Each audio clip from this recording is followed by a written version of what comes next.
Okay, so this is video 3, and I'll keep this one short. We're just going to kind of wrap this up, and then we'll be good to go for Thursday. We'll come back, do the quiz, and then we'll be good for break. Okay, so another way that they fought without actually fighting each other was through covert actions.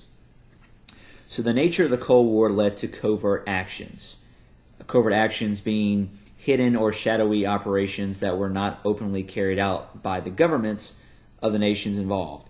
So covert actions were hidden or shadowy operations that were not openly carried out by the governments of the nations involved. Much of this activity was in the form of espionage or spying. So much of this activity was in the form of espionage or spying. The main intelligence agencies involved in spying were the Soviet KGB, the American CIA, and the British Secret Intelligence Service, usually called MI6.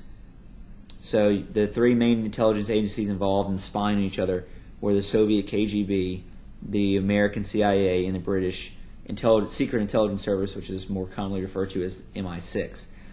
All these agencies grew out of organizations that had been active during World War II. So basically they've been doing spying back in World War II, most of them the Nazis, and so essentially these programs carry over and develop in the Cold War and develop as well. So CIA doesn't officially develop until 48 or something, but it came out of OSS back in the World War II in the 1940s. Each agency recruited people to infiltrate its counterpart in other countries in order to gain secret information. So each agency recruited people to infiltrate its counterpart in other countries in order to gain secret information, such as plans for weapons development or in order to gain or Cold War strategies. Each agency recruited people to infiltrate its counterpart in other countries in order to gain secret information, such as plans for weapons development or Cold War strategies. So these guys are not out there shooting people up and doing a bunch of James Bond type stuff.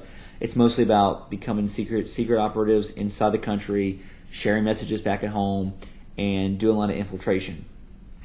For example, before World War II, the Soviets recruited 4 college students from Cambridge University in England who supported the communists in the fight against fascism.